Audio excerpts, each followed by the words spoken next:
século XX, o início do século XX, nós mal tínhamos acabado de sair da Primeira Guerra Mundial.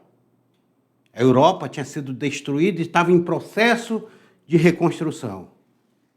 Em 29, nos deparamos com a crise norte-americana, chamado crash, a quebra da Bolsa de Valores. Na Europa, crescem os movimentos totalitários, como vocês viram na aula passada com a professora Zilmar. E esses movimentos totalitários, cada vez mais eles vão colocando corpo e vão crescendo. Esses movimentos totalitários eram contra o liberalismo norte-americano. Mas também nós vamos ver na Europa crescer dois movimentos totalitários antagônicos. De um lado, o nazifascismo, que envolve a Itália e a Alemanha, e de outro lado, o movimento totalitário soviético. O stalinismo ou o socialismo da União Soviética. Isso vai ser um barril de pólvora. Um barril de pólvora que vai levar a humanidade, mais uma vez, a um conflito de ordem mundial. Estou falando para vocês da Segunda Guerra Mundial. Na tela para vocês, para a gente ver essa aula de número 22, eu, professor Beto, estarei com vocês falando sobre a Segunda Guerra Mundial, os conflitos globais e o genocídio. A origem do conflito, a expansão das potências do eixo, a guerra em escala global e as principais frentes de batalha, a violência extrema, o genocídio, os crimes de guerra, a derrota do eixo. Tudo isso nós vamos ver durante esse período. Mas eu começo com essa imagem aqui para vocês.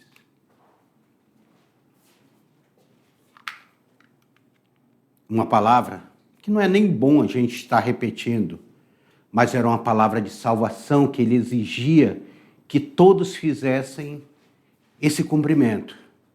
A mão estendida, saudando esse líder que se veio na Alemanha, Heil Hitler.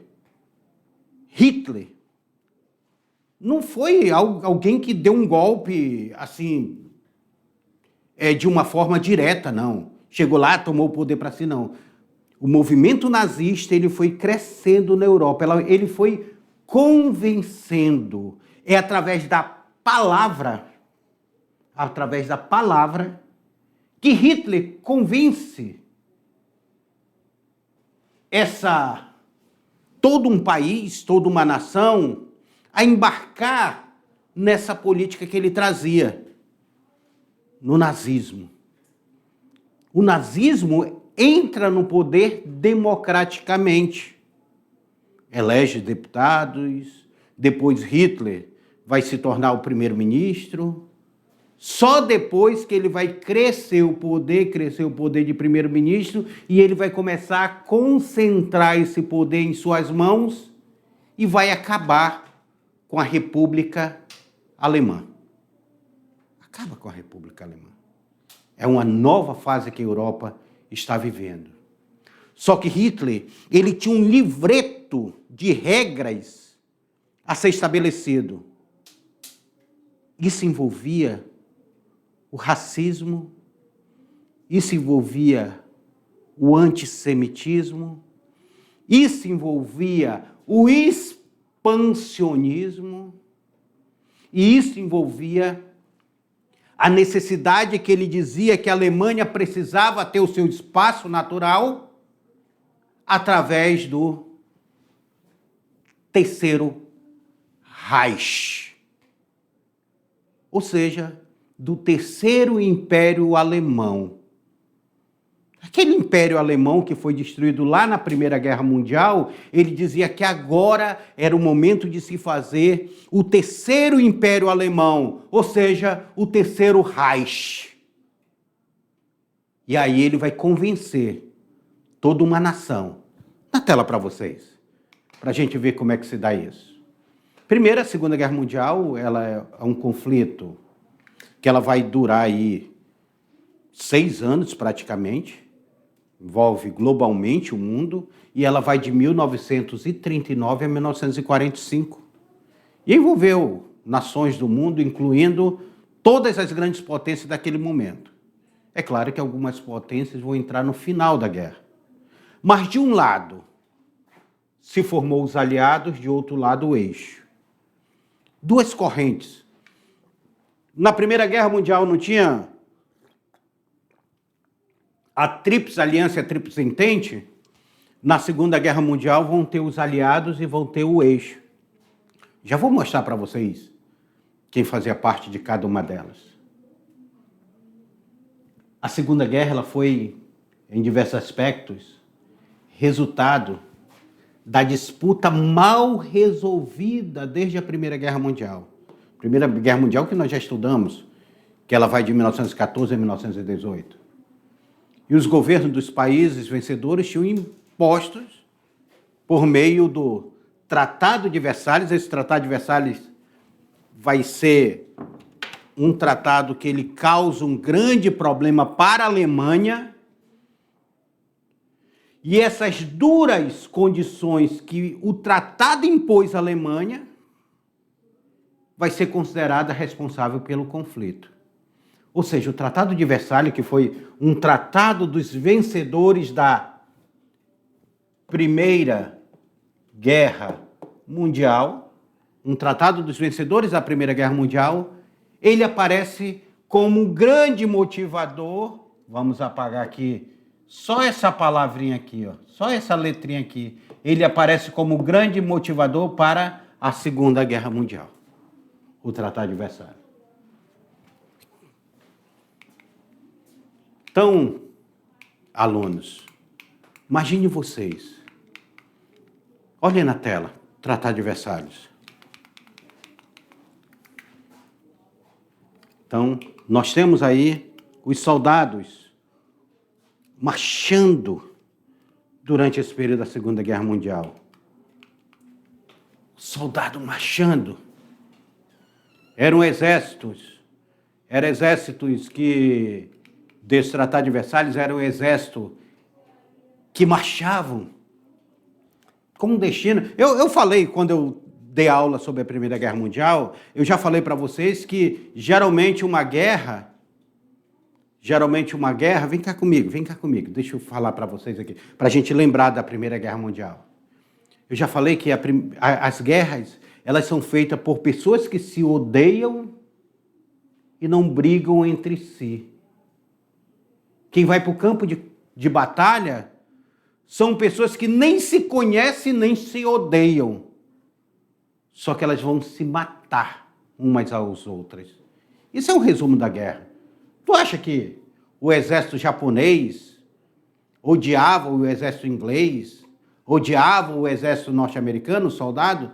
Não, ele é levado a acreditar que aquilo era um inimigo. E aí ele vai para a guerra e perde a vida numa guerra, em nome de uma chamada nação. Essa marcha. Porque de um lado da guerra estava a Alemanha, a Itália, olha ali, ó, a Alemanha e a Itália fazendo um grande eixo, pegando ainda o outro lado do Pacífico, que era o Japão.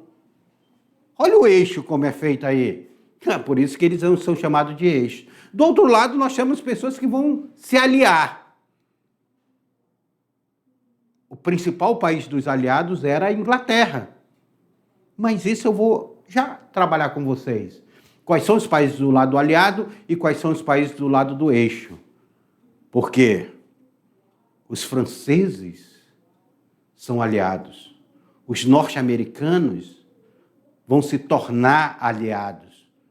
A União das Repúblicas Socialistas Soviéticas vão lutar ao lado dos capitalistas e se tornar aliado. Olha que coisa mais interessante. Na tela para vocês. A Alemanha de Hitler e o Partido Nazista, eles chegaram ao poder em 1933. Então, se a guerra vai acontecer em 1939, eu estou falando aqui de 6 anos antes. 6 anos antes eles entram, eles tomam o poder. prometendo restaurar o orgulho nacional e superar a crise econômica. A Alemanha ela vivia uma crise. Tinha terminado a Primeira Guerra Mundial, a Alemanha estava devendo, não podia constituir seu exército, não podia formar sua indústria forte. A Alemanha estava de cabeça baixa, derrotada. Aí surge o regime nazista, que entre as ideias nacionalistas, ele defendia ideias racistas e expansionistas, afirmando que a Alemanha precisava do seu espaço vital para crescer. Só aquele pedacinho da Alemanha não era suficiente. Ela precisava de seu espaço vital. Já a Itália, que é o outro país que vai se aliar, a Itália que pegava toda, tinha influência não só da parte italiana, mas tinha influência também na África, com colônias na África. A Itália desenvolve um movimento parecido com o nazismo, mas que recebe o nome de fascismo. Essa Itália fascista, quem era que estava? Quem era o grande líder dessa Itália fascista? Benedetto Mussolini, que também buscava ampliar seu território e influenciar principalmente na África e no Mediterrâneo. Então a Itália ela queria também dominar outros territórios. Lembrando para vocês, vem cá comigo. Eu quero lembrar vocês que lá, eu acho que na aula 12, nós estudamos sobre a unificação tardia da Alemanha e da Itália. A Alemanha e a Itália elas se unificam tardiamente. Elas vão se unificar. Aí a Alemanha, que era toda dividida, depois nós vamos ter Joseph Garibaldi, Anita Garibaldi, que luta aqui na Guerra dos Farrapos, depois eles vão para a Itália, participam da Guerra da Itália, só para lembrar vocês que nós estudamos isso lá na aula 12. E aí a Itália e a Alemanha, duas potências que elas saem tardiamente na unificação, elas estão ficando de fora da partilha do bolo, a parte que me cabe deste latifúndio. Ela disse, eita, os países imperialistas pegando tudo, nós começamos a nos industrializar, estamos ficando de fora. E aí, na Segunda Guerra Mundial, eles veem que eles já tinham perdido na Primeira Guerra Mundial. A Itália, que tinha entrado na Primeira Guerra Mundial ao lado da Alemanha, e depois tinha se afastado da Alemanha, e tinha entrado do lado do eixo, agora ela já começa e termina a guerra novamente ao lado da Alemanha. Por isso que vai chamar eixo. Eixo. Lá na Primeira Guerra Mundial, a Itália, ela começa do lado da Tríplice Aliança. Depois ela muda para a Tríplice Entente. Só para lembrar vocês. Aqui agora não. Aqui ela está ao lado do eixo, ao lado da Alemanha e do Japão. E vai terminar abraçado com a Alemanha e com o Japão. Na tela para vocês. Enquanto isso, o Japão, olha aí, já começou a aparecer o Japão. Expandia seu poder militar na Ásia, ocupando um território como a Manchúria e parte da China. Esses três países, Alemanha, Itália e Japão, é que vão formar o eixo, uma aliança baseada nos interesses expansionistas e na oposição a democracias liberais e ao comunismo soviético. Aqui que eu quero que chamar a atenção para vocês.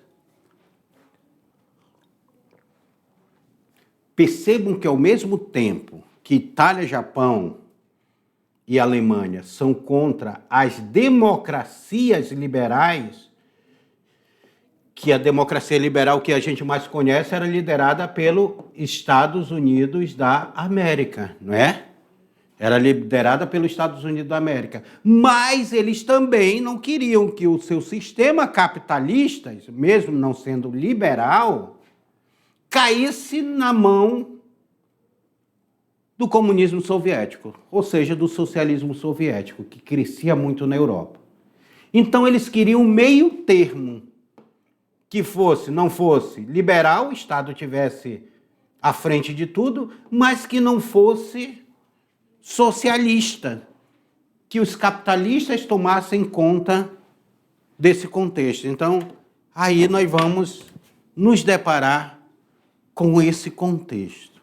E isso tudo vai nos levar ao que nós vamos conhecer como Segunda Guerra Mundial. Deixa eu falar uma coisa interessante para vocês, que a gente vai falar mais lá na frente, mas deixa eu lembrar vocês. Quando vocês estudarem a história de Rondônia, vamos relembrar um pouco de história de Rondônia? Vocês viram que o primeiro ciclo da borracha, ele acabou porque a Inglaterra, que tinha colônias na Malásia, levou a borracha daqui do Brasil para a Malásia, que fica lá no Oriente, a Malásia, ok? Na Segunda Guerra Mundial, o Japão, que era aliado da Alemanha e da Itália, tomou os seringais da Malásia, que ficava na Ásia.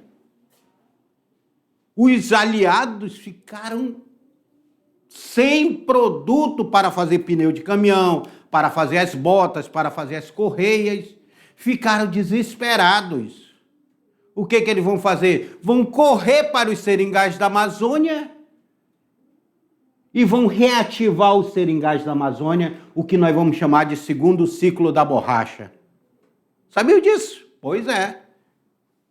E aí eles criam aqui em 1943, em período que estava tendo a Segunda Guerra Mundial, eles criam o território federal do Guaporé. Estão vendo? Nós, como fruto da guerra, nós estávamos tão longe da guerra, mas nós somos frutos da guerra. Porque a borracha que vai ser extraída da Amazônia pelos soldados da borracha era uma borracha que ela alimentava o fronte de guerra. Se tinha esses aviões, com as suas correias, com seus pneus, ele precisava de borracha da Amazônia. Tá? E aí começa a guerra. Esses caças já são mais modernos, mas nós temos aviações. Mas uma coisa que foi muito moderna para a época, essa imagem aqui. Os aviões vindo e deixando para trás o rastro de destruição com a bomba atômica. Aqui é a representação do ataque à base dos japoneses, que tinham os pilotos japoneses. Sabia que depois os pilotos japoneses vão ser chamados de kamikazes? Eles, quando acabava a munição, eles sabiam que eles não iam voltar para casa, eles tacavam o próprio avião contra o alvo e se matavam. Olha como é coisa, os kamikazes. Daqui então nós vamos ter essas questões. Aqui a representação do Enola Gay. Enola Gay, que é o que solta a bomba atômica. Mas isso a gente já vai ver na tela para vocês. Bom. Deixa eu tirar aqui, senão o avião vai pegar minha intérprete. Meu Deus do céu. Olha aí, avião querendo pegar minha intérprete. O conflito começou oficialmente quando a Alemanha invadiu a Polônia em setembro de 1939. Ou seja, enquanto a Primeira Guerra Mundial, o estopim da Primeira Guerra Mundial foi o assassinato do herdeiro Francisco Ferdinando, aqui vai ser a invasão da Polônia, o estopim da Segunda Guerra Mundial.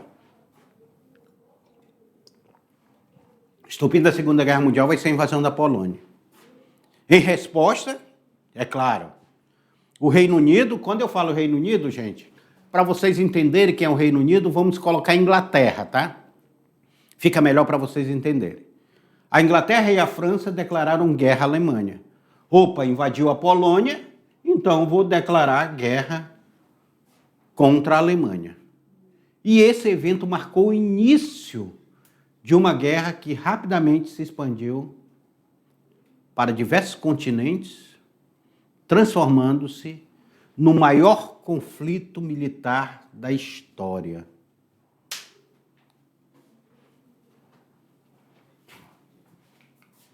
Se a Primeira Guerra Mundial ela destruiu a Europa e deixou a Europa dentro das trincheiras, a Segunda Guerra Mundial ela veio com maior potência. Os aviões mais modernos, a Luftwaffe, a Força Aérea Alemã, a Força Aérea Real da Inglaterra, todas elas se disputando o poder, os navios, os submarinos, as metralhadoras automáticas começam a surgir, os tanques de guerra, tudo isso vai fazer diferença nesse momento de conflito. O mundo entra em conflito. O mundo entra em conflito e a guerra se escala cada vez mais a níveis globais. As frentes de batalhas vão se modificando. Aqui, retrato da Alemanha sendo destruída pelos soviéticos depois, em resposta, porque os soviéticos vão marchar. E tem mais isso, cara, os soviéticos não estavam nem na guerra. Aí Hitler decide invadir a União Soviética. Foi a derrocada de Hitler. Foi a derrocada de Hitler. Ele comete o mesmo erro que Napoleão Bonaparte havia cometido lá atrás. E agora Hitler comete o mesmo erro. Na tela para vocês. A Segunda Guerra Mundial ela se tornou um conflito global, envolvendo países da Europa, países da Ásia, países da África e países da Oceania. Então, ela é um conflito global. Formaram-se dois grandes blocos. Dois grandes blocos vão se formar nesse momento. De um lado, nós temos o eixo, que eu já falei para vocês, que era formado pela Alemanha, ok? Itália e Japão. Então, esses três países formavam o eixo. E de outro lado se formou os aliados. Os aliados, ele começa a princípio com as duas grandes potências, que era o Reino Unido e a França. Só que se fosse só essas duas, eles iam perder a guerra. Aí vamos ter a entrada da União Soviética e dos Estados Unidos, que foi decisivo para a vitória na guerra. Sem sombra de dúvida, eu digo para vocês que se não entrasse os Estados Unidos e a União Soviética, dificilmente os aliados ganhariam a guerra. Hitler estava ganhando a guerra. Foram dois grandes erros que cometidos na guerra. Um foi os japoneses terem atacado a base norte-americana de Pearl Harbor, a base norte-americana. E outro grande erro da guerra é a Alemanha tentar invadir a União Soviética, porque nem a União Soviética, nem os Estados Unidos, eles estavam na Segunda Guerra Mundial. Só era a Inglaterra e França contra a Alemanha, Itália e Japão. Todos esses países numa política expansionista. A Alemanha se torna nazista. A Itália se torna fascista. E o Japão também tinha uma política imperialista de conquista da Ásia. A Inglaterra, que já tinha sido a principal potência do mundo, perdeu sua força depois da Primeira Guerra Mundial, mas ainda possuía muita força militar. A França também já havia tido batalhas com a Alemanha em guerra, onde ela tinha ganho a Manchúria. Agora, o que os Estados Unidos têm a ver com isso? E a União Soviética, que está lá em cima, já tinha feito a reforma socialista, tinha a ver com isso? Eles só estavam assistindo os Estados Unidos financiando a guerra. E eu digo a vocês, se não fosse a Primeira Guerra Mundial e a Segunda Guerra Mundial, que destruiu a Europa, dificilmente os Estados Unidos seria a grande potência que é hoje. Porque os Estados Unidos só é uma grande potência porque ele vai passar pela Primeira e pela Segunda Guerra Mundial, olhando os outros se destruírem, porque ele não sofreu nenhum ataque direto ao seu território, fora a base norte-americana que ficava lá no Caribe, lá no Havaí, a base norte-americana de Pearl Harbor. Mas diretamente, Caribe não, desculpa, no Havaí, diretamente os Estados Unidos não sofreu ataque em seu território. Na tela para vocês. Tá interessante, não tá a aula? É muita informação nessa aula, gente. A Europa, a Alemanha conquistou rapidamente vários países utilizando a estratégia de guerra relâmpago. Então, a Alemanha, ela utiliza essa prática Blitzkrieg, que é a guerra relâmpago. Combinava ataques rápidos, ataques de tanque, avião e tropas terrestres, e rapidamente ela conquistava o território. Não foi difícil para eles conquistarem Paris. Não foi difícil para eles conquistarem a França. Quando os alemães tomam Paris, era uma vingança que ele tinha. Combinava ataques rápidos com tanques, tropas terrestres e aviões. Eles vão invadir países como a França, depois eles invadem a Bélgica, invadem a Holanda, invadem a Noruega. Todos esses países começam a ser ocupados pelos nazistas. E eles têm aí essa guerra relâmpago dele, ó. Bombardeavam com aviões, o exército chegava de forma rápida, eles utilizavam tanques de guerra, super moderno para a época, e as cidades ficavam arrasadas. Eu quero lembrar vocês que os alemães, eles não utilizaram esse armamento dele do dia para a noite. Alguns historiadores costumam dizer que a Alemanha, ela utilizou a Guerra Civil Espanhola, quando ela fez aquela destruição de Guernica, na Guerra Civil Espanhola, que foi representada por Pablo Picasso em sua pintura chamada Guernica, que o Pablo Picasso ele não quis nem explicar a obra dele, ele só pintou Guernica e disse, cada um vai ter a interpretação que quiser.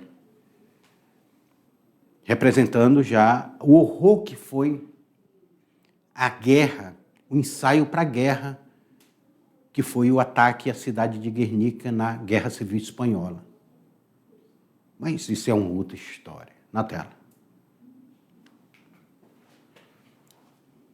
Uma das batalhas mais importantes ocorreu na União Soviética, que foi a Batalha de Stalingrado. Gente, eu não digo que a Batalha de Stalingrado ela foi uma das mais sangrentas. Ela aconteceu de 1942 a 1943. De um lado tinha um doido, Hitler. Só que a minha mãe costumava dizer que remédio para doido é outro doido na cola dele. De outro lado tinha Stalin, que disse para o exército, não recuem, não recue. E o exército soviético começa uma contraofensiva. E essa contraofensiva do exército soviético ele vai mudar o rumo da guerra. Esse momento é considerado um dos pontos da virada do conflito. Então, Hitler manda o seu exército, que ele diz, a União Soviética estava na Segunda Guerra Mundial? Não estava na Segunda Guerra Mundial. Mas Hitler manda seu exército como uma forma de prevenir, que ele achava que a União Soviética a qualquer momento poderia entrar na guerra, e ele manda o exército invadir. A cidade principal que Hitler queria destruir era Stalingrado. Qual era a simbologia de Stalingrado? Era porque ela levava a cidade levava o nome do ditador soviético chamado Stalin. Porque nós temos uma ditadura aqui fascista e nazista de Mussolini e de Hitler, mas nós temos também um governo totalitário que é o governo de Stalin, soviético. Imagine, dois de pensamentos não muito convencionais, vamos colocar assim, entram numa situação de conflito tão grande que isso vai fazer com que uma cidade inteira seja destruída. A Batalha de Stalingrado ela vai ser de ponto a ponto. Ela quase virava uma guerra civil, foi uma guerra muito cruel. Era prédio por prédio. E sabe quem foi o grande vencedor da Batalha de Stalingrado? O frio soviético. Por isso que eles chamam de general, o grande general, que é o inverno soviético. O inverno soviético ele é cruel. E o exército alemão, que já estava com fome, porque o exército soviético ele utilizou a técnica de terra arrasada. Enquanto o exército alemão iria invadindo, o exército soviético ia queimando todas as plantações e matando todos os animais, para que o exército alemão não encontrasse nada, encontrasse uma terra arrasada. E aí ele chega em Stalingrado e vai ser de ponto a ponto essa batalha. Foi cruel, na tela para vocês. Não é fácil não. Olha a população fugindo aí nessa representação. No Pacífico, lá no Pacífico, vamos sair do Oceano Atlântico, vamos sair ali e vamos para o outro lado, lá para o Pacífico. Os Estados Unidos entraram em guerra após o ataque japonês a uma base naval que ele tinha lá no Havaí, na base naval de Pearl Harbor. Em 1941, a guerra começa em 39. Passa 39, passa 40. Aí em 1941, os japoneses resolvem também cometer esse erro. Atacar uma base norte-americana. Os Estados Unidos da América não estavam também na guerra. A partir desse momento, no dia 7 de dezembro de 1941, o Congresso norte-americano ele aprova a entrada dos Estados Unidos na guerra. Então agora muda. Tanto é que em 1942 ele vai assinar um acordo com o Brasil chamado de Acordo de Washington para reativar os seringais da Amazônia. A partir daí o conflito se intensificou na Ásia, no Oceano Pacífico, as batalhas navais e aéreas entre o Japão e os Estados Unidos marcaram essa frente de guerra. Agora, a guerra estava marcada por uma grande violência, um genocídio, e se não bastasse, crime de guerras. A Segunda Guerra Mundial ela vai ser marcada por um nível extremo de violência contra civis e contra militares, tá? Não só contra militares, mas civis morreram muito. Só de judeus foram 6 milhões de judeus mortos. Bombardeiros destruíram cidades inteiras e milhões de pessoas foram deslocadas ou morrendo durante o conflito.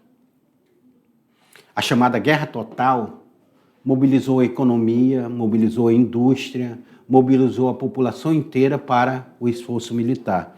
Assim mesmo como foi a Primeira Guerra Mundial, uma guerra total. Um dos episódios mais trágicos foi conhecido como Holocausto, que é um genocídio promovido pelo regime nazista contra o povo judeu e outros grupos considerados indesejáveis, como ciganos, homossexuais, negros. Entre as vítimas estão judeus, ciganos, pessoas com deficiências, opositores políticos, minorias, vão começar a ser perseguidos pelo regime. E a imagem do Holocausto, aqui, a base, o campo de concentração de Auschwitz, ele ficou como símbolo dessa tragédia, desse Holocausto. Judeus eram feitos experiência com eles, eram mortos, eram dizimados. Tem um historiador soviético chamado Dmitry Vorontsov. Ele disse que a luta contra os nazistas, feita pelos soviéticos, matou em torno de 26 a 27 milhões de soviéticos, dos quais 10 milhões caíram no campo de batalha e morreram em prisões, e o restante era de civis. Ou seja, a maior parte das mortes eram de civis. 17 milhões de civis, 10 milhões de militares, para vocês sentirem o quanto essa guerra matou. A União Soviética foi o país que mais perdeu gente nessa guerra. Foi a União Soviética. Na tela. Milhões de pessoas foram deportadas para campos de concentração e extermínio, onde eram submetidas a trabalhos forçados, fome, violência. A simbologia é o campo de Auschwitz, tá? Torna-se o símbolo dessa política sistemática de extermínio. Aí, além do Holocausto, diversos crimes de guerra ocorreram. Massacres, experiências, execuções, violência contra a população. De tudo, gente. Até a criação do Tribunal Internacional para julgar os responsáveis pelo crime de guerra foi fundamental. Quem invade a Alemanha, quem toma a Alemanha, são os soviéticos. Tanto é que essa foto aqui é simbólica de um soldado soviético colocando a foto da União Soviética sobre um prédio alemão. O eixo ele é derrotado e quem invade. Primeiro nós temos em 43 aí o dia D, né? Onde as potências do eixo elas começam a perder força militar. A vitória dos aliados na União Soviética, na África, no oeste da Europa, enfraqueceram a Alemanha.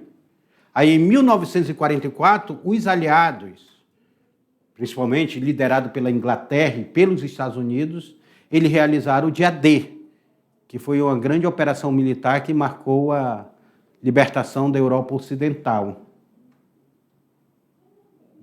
Que eles chegam ali pelo Canal da Mancha, eles chegam ali naquela região. O Brasil também participa da guerra, através da FEB, das Forças Expedicionárias Brasileiras. Olha aí, o símbolo a cobra vai fumar, foi o símbolo que eles colocaram lá, que eles vão com efetivo de 25 mil homens participando da luta. Só que desses 25 mil homens, apenas 451 militares morreram. Sabe onde eles mais morreram? Aqui. Morte por combate, 451 militares. 13 oficiais, 40 e 30 praças e outros pilotos. Desaparecido. 23 militares foram considerados desaparecidos. E feridos, acidentados, mais de 1.500 a 2.700 soldados ficaram feridos. Desse total de 25 mil que foram para lá. Prisioneiro, 35 militares foram capturados pelo eixo. Só que onde eles mais morreram foi na Amazônia. A Segunda Guerra Mundial vai fazer um acordo entre Getúlio Vargas sela um acordo com um presidente norte-americano, que era o Franklin Delano Roosevelt. Eles vão chamar isso de Acordo de Washington. Na tela para vocês. E esse Acordo de Washington aí vai levar o Brasil... A Alemanha foi derrotada em 1945, quando tropas soviéticas e aliados avançaram sobre o território. Adolf Hitler morreu em abril de 1945. Voltando aqui, morreram mais em torno de 20 mil pessoas aqui, como soldados da borracha, de que no próprio fronte. Tá? Na Ásia, o Japão continuou lutando até que os Estados Unidos explodem na cidade de Hiroshima e Nagasaki a bomba atômica. Aí, após o bombardeio nuclear, a invasão soviética da Manchúria, o Japão anunciou sua rendição em 1945. E assim termina a Segunda Guerra Mundial, deixando saldo devastador de destruição material e mais de 60 milhões de mortos em todo o mundo. E aí é o que nós enfrentamos. Percebam vocês, a gente que traz aqui imagens também da guerra, aviões que eram utilizados na Segunda Guerra Mundial, nós vamos perceber que uma guerra, ela destrói famílias, economia e uma nação.